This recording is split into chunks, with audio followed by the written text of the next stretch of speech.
Elena is our new member.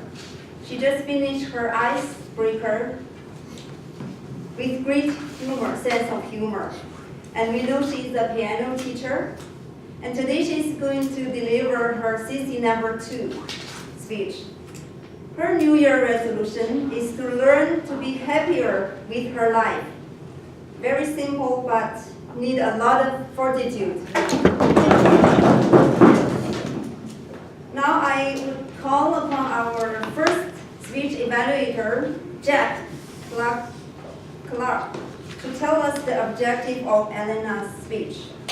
Thank you very much. Yes, the title of Elena's speech this evening is The Value of Music Education as Identified. The objective of the speech would be to select a topic and determine its general and specific purposes. Also organize the speech in a manner that best achieves those purposes as well. Ensure that the beginning, body, and conclusion reinforce those purposes. Project sincerity and conviction and control any nervousness you may feel. Strive also not to notes wherever possible. The time allocated would be 5 to 7 minutes for this speech.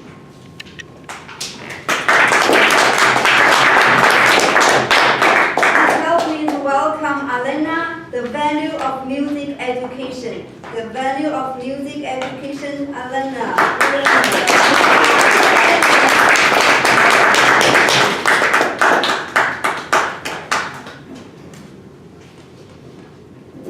Fellow Toastmasters, most welcome guests. What if a large number of scientific studies have found that there is one activity that could improve our cognitive function, develop our memory skills, helps us to learn new language, helps us to moderate our emotional state, helps to solve complex problems? You might be thinking that I'm going to give you some advice like superfood we can eat every day, or a pill we can take also every day, or exercise regime. But actually this activity is music education. According to numerous studies by neuroscientists, the music education impacts everybody who undertakes it.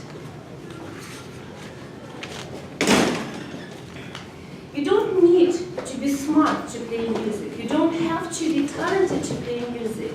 According to those studies, we all are born musical.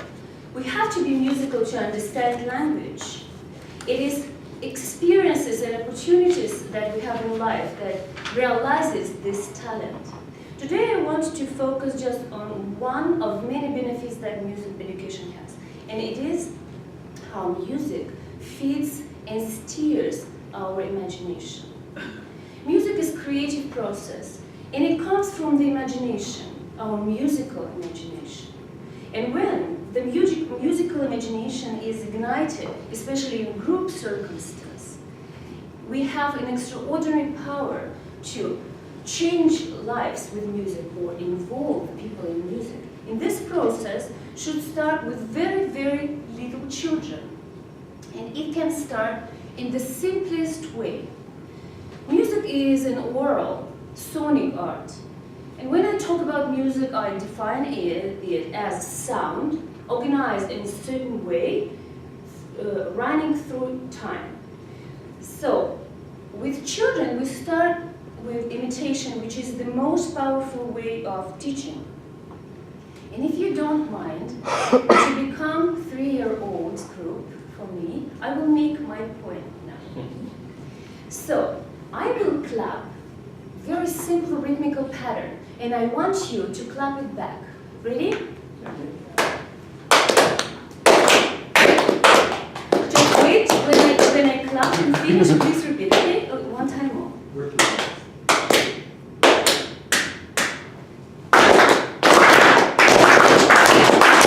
Thank you. Here is another one.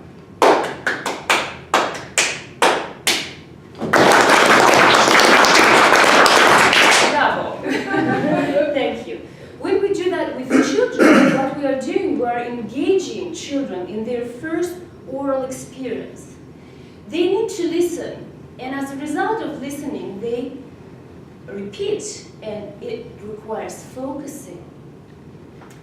Another very important thing about music is that music is abstract. It doesn't mean anything outside itself. When I sing or play a sound, you can interpret it as you wish. I don't have an instrument here, so I have to sing. So I will sing a few sounds. You please listen like this, something like this. La la la la. It doesn't mean anything. And in each person, it will evoke different response. Music does not describe. Music does not narrate. Music does not tell stories. Music evokes, music suggests, music implies.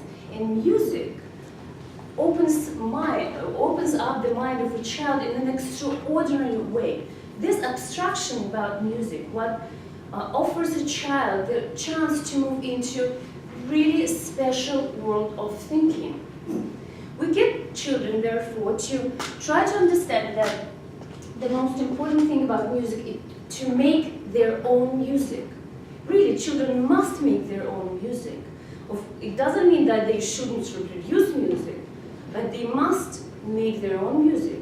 And children make it the best through singing. Every child, given normal circumstances, has a capacity to sing. You all have capacity to sing. Shall we try that? Yes, we shall. Ready? So, I will sing very short melodic phrase, and you please wait until I finish, and then please repeat it, okay? So, ready? La la la la la la la. La la la la. Here is another one. La la la la la la la. Perfect. Let's add a little bit rhythmical pattern like foot, hand, foot, hand. Let's try it. Foot, hand, foot, hand. La la la la la la. La